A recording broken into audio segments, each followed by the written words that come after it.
नमस्कार दर्शक बंधु।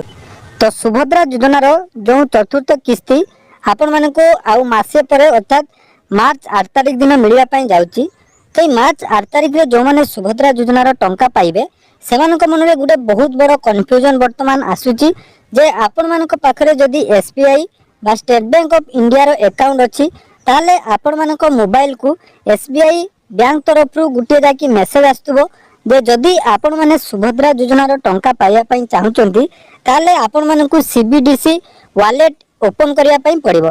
एने बहुत सारा कमेंट जाके आपण मानकर आसुची टेलीग्राम चैनल मध्ये बहुत जण भाई भौणी माने मेसेज करचंती जे आमे जदि सुभद्रा योजनार वॉलेट वर्तमान एक्टिव करि दबा बा जदि आपण माने ए वॉलेट एक्टिव करू नाहंती ताले आपण मानकु सुभद्रा योजनार चतुर्थ किस्तीर टंका मिलिबो कि नाही। आसतु यार ऊपर बहुत किसी इंपोर्टाट अपडेट मु देवी एवं आपण मानक जदि एई बड़ी मेसेज आछि ताले आपण माने कोन करिवे से विषय संपूर्ण डिटेल्स आज रो वीडियो रे जानिबा। ता पूर्व जदि चैनल को प्रथम दर विजिट करचंदी वीडियो को लाइक करिवे, चैनल को सब्सक्राइब करबा सहित पाखे थिबा बेल आइकन को क्लिक करी ऑल ले सेट कर देबे। तो सुभद्रा योजनार जो टंका आपण मानकु दिया जाउची ता आपण माने जानिथिबे डीबीटी मोड रे आपण मानक बैंक अकाउंट को जाके आसुची। आपण माने जानिथिबे जो माने सुभद्रा योजनार ऑलरेडी 3टी किस्तीर टंका पाई सारिचंती सेमानकु द्वितीय किस्ती पर एमिति गुटिया मेसेज आस्तिला एवं बहुत जण हिताधिकारी कोन करथिले ना आपण मानकर बैंक को विजिट करी तांकर वॉलेट एक्टिव कर देथिले। या सहित बैंक रु मध्ये आपण मानकर जदि केही चिन्हा जणा लोक रहउचंती बा मैनेजर को सहित जदि आपण मानकर चिन्हा जणा अछि ताले बैंक रु मध्ये कॉल आस्तिला। तो ता द्वारा बहुत जण हिताधिकारी कोन करथिले ना तांकर जो एसबीआई रे डीबीटी एक्टिव थिला सेही अकाउंट रे सीबीडीसी वॉलेट ओपन कर देचंती। तो ए सीबीडीसी वॉलेट कोन एवं एटा आपण मानकु एक्टिव करिया को पड़िबो कि नाही एवं एटा एक्टिव न कले आपण मानकु टंका मिलिबो कि नाही आसंतु से विषय डिटेल्स म आपण मानकु बताउची। तो देखंतु एसबीआई रो जहार भी अकाउंट अछि आपण मानकु एमिति गुटे मेसेज आस्तबो जे सीबीडीसी रे पंजीकृत होई परवर्ती सुभद्रा किस्ती डिजिटल ले पांतु।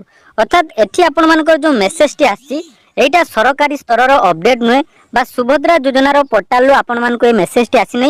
एटा आपण मानकु के प्रोवाइड करची ना आपण मानकर जदि एसबीआई बा स्टेट बैंक ऑफ इंडिया रे अकाउंट अछि एवं स्टेट बैंक ऑफ इंडिया रे अकाउंट जदि आपण मानकर अछि ताले ए सीबीडीसी वॉलेट कोन देखंतु सीबीडीसी वॉलेट होउची स्टेट बैंक ऑफ इंडिया पक्षरु प्रदान करा जाउतबा ए डिजिटल वॉलेट जहां आरबीआई रो सेंट्रल बैंक डिजिटल करेंसी मन रखु ये जो सीबीडीसी बोली आपण मानकर कन्फ्यूजन रहउची सेटा कोन ना सेंट्रल बैंक डिजिटल करेंसी बा डिजिटल रूपी बोली आमे जोटा को कहउचे। तो या को व्यवहार करिया पई हेले आपण मानकर ई रूपी बाय एसबीआई रो गुटे ऐप अछि सेही ऐप रे आपण मानकर जाकी एही वॉलेट रे आपण मानकर एक्टिव करिवा द्वारा भारतीय केंद्रीय बैंक जारी करथिबा डिजिटल टंका जोटा कि आपण माने फिजिकली कोनोसी क्षेत्र रे विड्रॉल करि परिबे नाही। एटा आपण मानकर भौतिक बा आपण मानकर जोटा कि वर्चुअली रहिबो एवं एटा केवल आपण मानकर फोन रे डिजिटली आकार रे रहिबो। तो जदि आपण माने एही वॉलेट ओपन करि दोचंती ताले मने रखंतु आपण मानकु जो सुभद्रा योजनार टंका आसीबो ताहा आपण माने आउ बैंक रु विड्रॉल करि परिबे नाही। केवल ई रूपी जो ऐप रही से ऐप रे मोबाइल ले लॉगिन करिवे एवं सेही ऐप रे आपण मानकर 5000 टंका शो करिवो एवं सेही टंका को आपण डिजिटली वे रे व्यवहार करिवे। एवं देखंतु एई जो आपण मानकर वॉलेट टी एक्टिवेट हबो एई वॉलेट एक्टिवेट हबा द्वारा आपण मानकर जो टंका आसीबो से टंका आपण मानकर बैंक अकाउंट रे आउ शो करिवो नाही। तो सेही टंका को व्यवहार करिया पई हेले आपण माने प्ले स्टोर बा ऐप स्टोर रु ई रूपी बाय एसबीआई ऐप डाउनलोड करिवे सेतिरे आपण मानकर एसबीआई अकाउंट को लिंक करिवे रजिस्ट्रेशन करिवे रजिस्ट्रेशन कला परे जाई आपण मानकर जो फोन टे आसीबो से फोन टे एथिरे लोड हबो एवं आपण माने यूपीआई क्यूआर कोड स्कैन करी बा P2P बा P2M ट्रांसफर करी सेही पे यूज करि पारिबे। तेणु यूपीआई इंटरनेट एवेलेबिलिटी अछि जहाँ साधारण यूपीआई कोड रे आपण माने एही वॉलेट को बा एही पेमेंट को व्यवहार करि पारिबे। तेणु एबे जो प्रश्न आछि जे आपण माने सुभद्रा योजनार टंका पाइया पई हेले आपण मानको एही वॉलेट एक्टिव करिया पई पड़िबो कि नाही।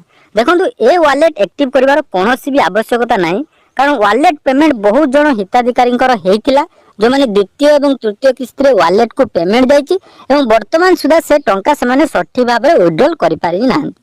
तेणु आपण मानकर जदि बैंक रे डीबीटी एक्टिव अछि एवं टंका आपण मानकर आसुची ताले आपण मानकु जे भी कहउचे ए वॉलेट एक्टिव करिया पई आपण माने ए वॉलेट एक्टिव करंतु नाही कारण एटा सुभद्रा योजनार कौनसी भी गाइडलाइन ले नहीं जे आपण मानक वालेट एक्टिव करिया पई पड़िबो तो आपण मानकर पेमेंट जाके आपण मानक मिलिबो।